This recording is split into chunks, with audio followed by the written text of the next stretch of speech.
Nestle baby powder बेचता। Europe के देशों में बेबी पाउडर बिकता नहीं।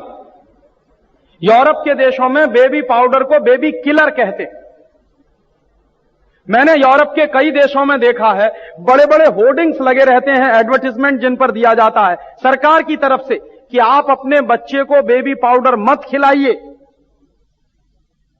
क्यों? क्योंकि उसमें जहर है। तो पूरे यूरोप में जो बेबी पाउडर बेबी किलर कहा जाता है, वही बेबी पाउडर हिंदुस्तान में धड़ल्ले से बिक रहा है। और बहुत वर्षों तक इस देश में जो बेबी पाउडर बिकता था, उसके डिब्बे पर कुछ भी लिखा नहीं होता था। जब यह सब हंगामा हुआ पार्लियामेंट में, हमारे जैसे विचार वाले दिल्ली में कुछ डॉक्टर्स हमको मिले और उन्होंने भी पार्लियामेंट पे दबाव डलवाया, हंगामा करवाया।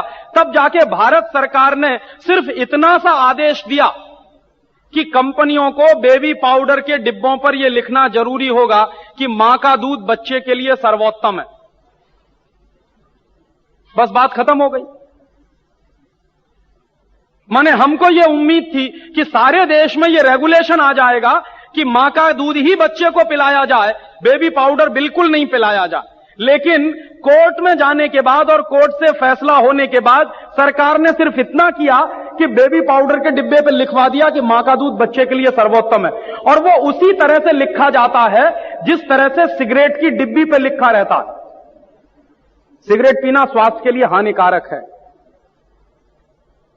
फिर भी जो पढ़े लिखे लोग हैं, जिनकी आंखें हैं, वो आंखों से अंधे हैं। ये लिखा हुआ है कि सिगरेट पीना स्वास्थ्य के लिए हानिकारक है, फिर भी सूंघते ही रहते हैं और सुट्टा लगाते ही रहते हैं। कुछ उसी तरह की हालत हिंदुस्तान की माताओं की भी है कि जो जितनी ज्यादा पढ़ी लिखी हैं, वो उतना ही ज्यादा बेबी पाउडर अपने बच्चों को खिलाती हैं। और विज्ञापन कुछ इस तरह से किया जाता है कि हमारा मुन्ना 3 महीने का हो गया तो मैंने तो बेबी पाउडर खिलाना शुरू कर दिया, अब आप क्या कर रहे हैं? तो कभी कभी तो मुझे यह लगता है कि जैसे हिंदुस्तान में जब से बेबी पाउडर आया तभी से बच्चे जवान हो रहे हैं, बिना बेबी पाउडर के तो लोग बड़े ही नहीं हुए होंगे इस देश में। कुछ ऐसा माहौल है पूरे देश में। और इतने धड़ल्ले से बेईमानी के साथ नेस्ले कंपनी का ये रोज एडवर्टाइजमेंट आता है। लेकिन मुझे दूसरा एक और बड़ा दुर्भाग्य लगता है कि आप जैसे जागरूक डॉक्टर खामोश बैठे हुए हैं। एक तरफ भारत सरकार इस साल एक वर्ष मना रही है, शायद आपको कुछ पैम्फलेट आए होंगे और माहिती मिली होगी। इस साल का जो वर्ष है वो मां का दूध बच्चे के लिए सर्वोत्तम है, इस वाक्य के आधार पर यह वर्ष मनाया जा रहा है। और जगह जगह भारत सरकार लाखों करोड़ों रुपए खर्च कर करके सेमिनार करवा रही है ताकि मांओं को समझाया जाए कि आपका दूध बच्चे के लिए सर्वोत्तम है। तो मैं अक्सर उनसे कहता हूं कि यह फालतू का खर्चा कर रहे हो करोड़ों रुपए का, इससे ज्यादा आसान है यह बेबी पाउडर बिकना ही बंद करा दो, बात ही खत्म हो जाएगी। लेकिन वो नहीं कराएंगे। बेबी पाउडर धड़ल्ले से बिक रहा है और उसके लिए सेमिनार भी धड़ल्ले से चल रहे हैं कि मां का दूध बच्चे के लिए सर्वोत्तम है। अब जिनको समझना चाहिए कि मां का दूध बच्चे के लिए सर्वोत्तम है, वो सेमिनार में आते नहीं, वो तो अपने घर में टेलीविजन के सामने बैठकर सीखते हैं कि नेस्टम पिलाएं कि सेरेलक पिलाएं। दुर्भाग्य से जिनको सेमिनार में जाना चाहिए, समझना चाहिए, वो जाते नहीं है। और जिनको ये समझ है वो कोई कैंपेन चलाते नहीं है इस देश में। ये सबसे बड़ी कमनसीबी है इस देश में। और उससे भी ज्यादा दूसरी कमनसीबी है कि कॉलगेट नाम का टूथपेस्ट बिक रहा है इंडियन डेंटल मेडिकल एसोसिएशन के प्रमाण से। मुझे जरा आप बताइए कि कब इंडियन डेंटल मेडिकल एसोसिएशन ने कोई कॉन्फ्रेंस किया और उसमें कॉलगेट के ऊपर प्रस्ताव पारित किया कि हम कॉलगेट को प्रमाणित कर रहे हैं, इसलिए हिंदुस्तान में बिकना चाहिए। लेकिन रोज कॉलगेट बिक रहा है आईडीए द्वारा प्रमाणित, इंडियन डेंटल जो प्रैक्टिशनर्स हैं उनके एसोसिएशन द्वारा प्रमाणित। तो आप में से कोई डॉक्टर इसका विरोध क्यों नहीं करता? कोई डेंटिस्ट खड़ा होकर इस झूठ को झूठ क्यों नहीं बोलता? और क्यों नहीं सुप्रीम कोर्ट और हाई कोर्ट में जाकर इस बात को चैलेंज करता? हम तो इसलिए नहीं कर सकते क्योंकि मैं डेंटिस्ट नहीं हूं। अगर मैं करूंगा तो कोर्ट सबसे पहला सवाल पूछेगा कि आपको आती है कुछ दांतों की बात, कुछ जानते हैं आप? जब डेंटिस्ट जाएगा कोर्ट में तो वो ये सिद्ध, डेंटिस्ट खड़ा होकर इस झूठ को झूठ क्यों नहीं बोलता और क्यों नहीं सुप्रीम कोर्ट और हाई कोर्ट में जाकर इस बात को चैलेंज करता? हम तो इसलिए नहीं कर सकते क्योंकि मैं डेंटिस्ट नहीं हूं। अगर मैं करूंगा तो कोर्ट सबसे पहला सवाल पूछेगा कि आपको आती है कुछ दांतों की बात, कुछ जानते हैं आप? जब डेंटिस्ट जाएगा कोर्ट में तो वो ये सिद्ध करेगा कि कोई भी टूथपेस्ट जिसमें फ्लोराइड होता है और 1000 ppm से ज्यादा होता है तो वो सारे के सारे टूथपेस्ट जहर हो जाते हैं, वो पेस्ट नहीं रहते। ये बात अगर मैं कहूंगा कोर्ट में तो कोर्ट मेरी बात मानेगा नहीं, वो पूछेगा आपके पास डिग्री है क्या? सत्य मुझे मालूम है कि 1000 ppm से ज्यादा अगर फ्लोराइड है किसी भी टूथपेस्ट में तो वो टूथपेस्ट नहीं है, जहर है।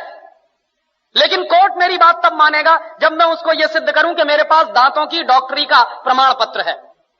दुर्भाग्य से जिनके पास दांतों की डॉक्टरी का प्रमाण पत्र है वो कोर्ट में जा नहीं रहे हैं, और जिनके पास प्रमाण पत्र नहीं है वो बाहर रह के खिसिया के रह जा रहे हैं, हमारे जैसे लोग। और धड़ल्ले से कॉलगेट बिक रहा है इसके। माने मुझे कभी कभी लगता है कि हिंदुस्तान के सारे डेंटिस्टों का यह सरासर अपमान है जो रोज टेलीविजन पर विज्ञापन के रूप में दिखाया जाता है। ऐसे ये कंपनी है हिंदुस्तान लीवर, वो अपना लाइफ बॉय साबुन बेच रही है family doctors welfare association of India द्वारा प्रमाणित। ये कौन सा एसोसिएशन इस देश में बन गया और कब इन्होंने लाइफ बॉय साबुन को प्रमाण पत्र दे दिया?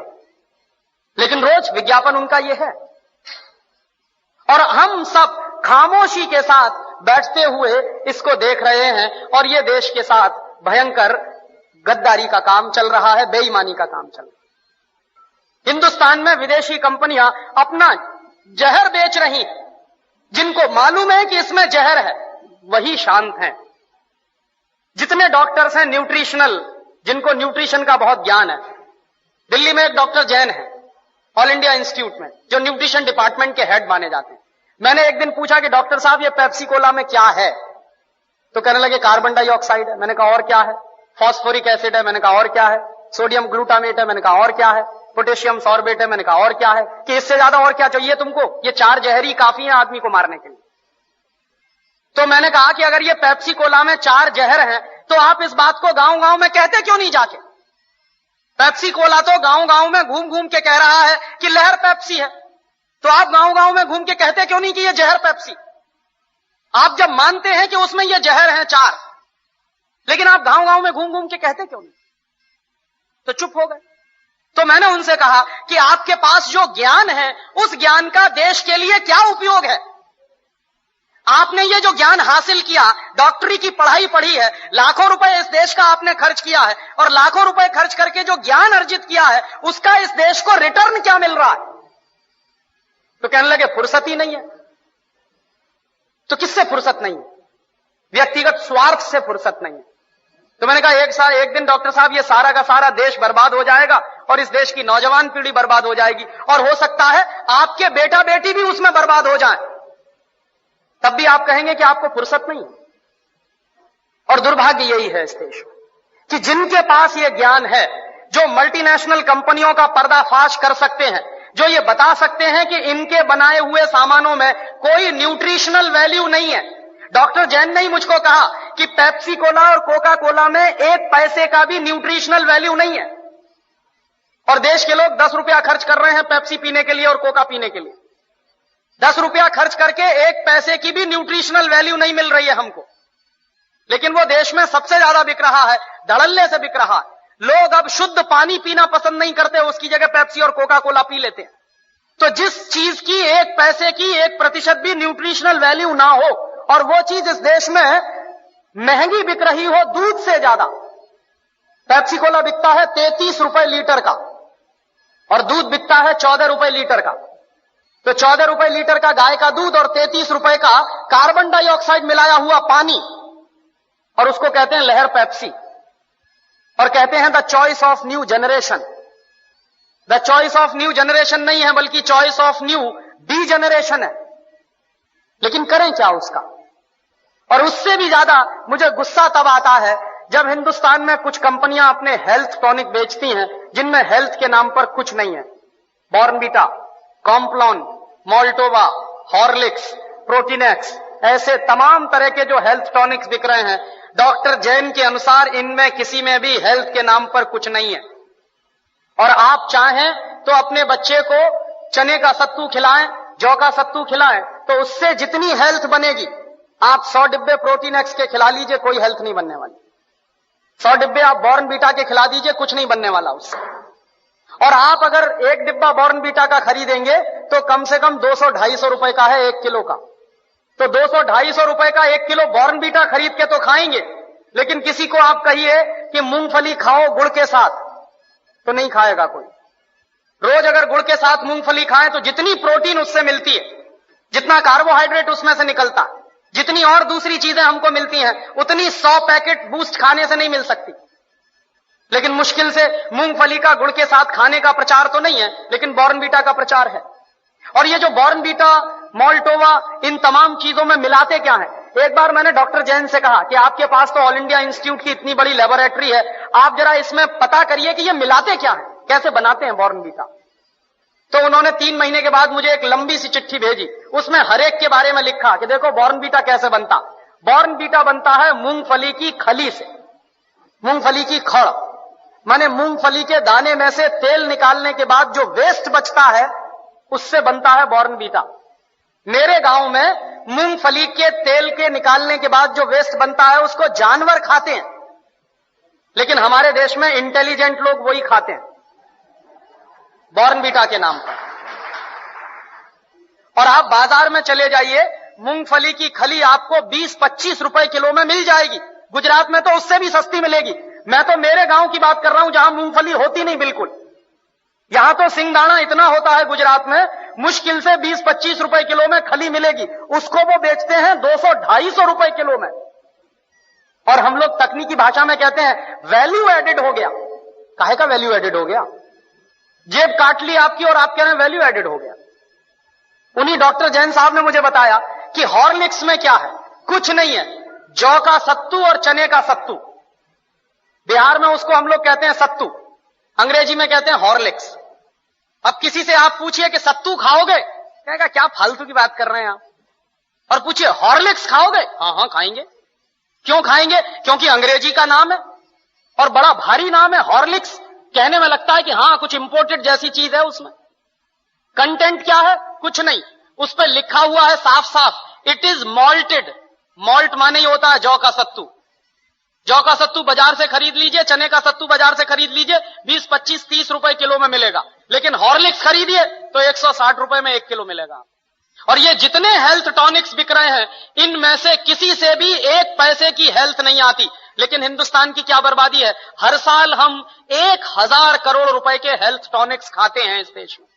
हर साल 1 पैसे भी हेल्थ जिससे नहीं आती, सिर्फ एक मेंटल सेटिस्फैक्शन है, कोई हेल्थ नहीं है उससे। लेकिन 1000 करोड़ रुपए के हेल्थ टॉनिक्स इस देश में बिक जाते। क्यों बिकते हैं जानते हैं? टेलीविजन पर एक इडियोटिक एडवर्टाइजमेंट आता, एक छोटा सा बच्चा कूदते हुए आता, कहता I am a Complan boy. तो एक छोटी बच्ची कहती है I am a Complan girl. इसका माने क्या है? मैं कॉम्प्लोन का बेटा हूं। और बच्ची कह रही है मैं कॉम्प्लोन की बेटी हूं। और कॉम्प्लोन क्या है? टिन का डिब्बा। अब आप तो डॉक्टर हैं, आप जरा बताइए कि टिन के डिब्बा के भी बेटा बेटी हो सकते हैं? ऐसा कोई साइंस है दुनिया में? लेकिन चल रहा है सारे देश में। इसलिए बिक रहा है कॉम्प्लोन, इसलिए बिक रहा है बॉर्नवीटा। और क्या उसका नाम है तेंदुलकर।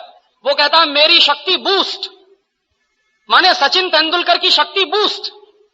तो सचिन तेंदुलकर की अम्मा को एक आप चिट्ठी लिखिए कि ये सचिन तेंदुलकर बूस्ट पी के तेंदुलकर बना है क्या? कपिल देव की शक्ति बूस्ट। कोई भी खिलाड़ी बूस्ट खा के खिलाड़ी नहीं बन सकता। एक सबसे ज्यादा महंगा खिलाड़ी माना जाता है टेनिस का, उसका नाम है बोरिस बेकर। सबसे ज्यादा ताकतवर भी है। उसकी लगाई हुई एस सर्विस 160 किलोमीटर प्रति घंटे की रफ्तार से निकलती है। माने ट्रेन भी जिस रफ्तार से नहीं जाती, उस रफ्तार से उसकी गेंद जो मारता है वो जाती है। कितनी पावर होगी उसके शॉट्स में। और आप कभी भी बोरिस बेकर को देखिए, खेल जब भी रुकता है 5 मिनट के लिए, 2 मिनट के लिए, बैग में से केला निकाल निकाल के खाता रहता है हमेशा। तो बोरिस बेकर को शक्ति मिलती है केला खा के। तेंदुलकर कहते हैं कि हमको शक्ति मिलती है बूस्ट खा के। केले में जितनी शक्ति है दुनिया के किसी भी हेल्थ टॉनिक में हो नहीं सकती। लेकिन दुर्भाग्य क्या है कि इन चीजों का प्रचार इस देश की जनता में ना के बराबर है। और इस देश की जनता जो है एक अजीब तरह की पैसिमिज्म में जिंदा है। कैसे जिंदा है साहब? शहर में बूस्ट खिलाते हैं तो गांव के लोग भी कहेंगे हम भी खिलाएंगे। शहर में बच्चे को नेस्टम और सेरेलक पिलाते हैं तो गांव की महिलाएं भी कहती हैं कि हम भी करेंगे, क्योंकि वो मानते हैं कि शहर वाले बाबूजी हो गए हैं, इसलिए कि वो बूस्ट खाते हैं, इसलिए कि वो सेरेलक और नेस्टम पिलाते हैं, इसलिए गांव के लोग भी बाबूजी बनने के चक्कर में वही सब कर रहे हैं जो शहर के लोग कर रहे हैं। और ये 100% इस देश के लोगों की इग्नोरेंस है। और ये इग्नोरेंस बिना पढ़े लिखे लोगों में होती तो मेरे समझ में आता कि ठीक है, लेकिन सबसे ज्यादा ये इग्नोरेंस जो है वो पढ़े लिखे लोगों में है, जो डिग्री होल्डर है, जो कहीं से पीएचडी करके निकले, जिन्होंने साइंस पढ़ा है, वही आज सबसे ज्यादा अनसाइंटिफिक हो गए हैं। और तब ऐसी स्थिति में आप पूछेंगे कि हम क्या करें। मैं आपसे बहुत उम्मीद लेकर आया हूं। आप इस देश के लोगों की दुखती हुई रग और दुखती हुई नस ठीक करते हैं। डॉक्टर पर जितना भरोसा होता है किसी पेशेंट को, उतना किसी दूसरे पर नहीं होता। डॉक्टर ने जो कहा वो पेशेंट के लिए ब्रह्म वाक्य हो जाता। डॉक्टर ने अगर कह दिया कि ये दवा तुमको 3 बजे खानी है तो दुनिया जहान में कुछ भी हो जाए वो 3 बजे ही खानी।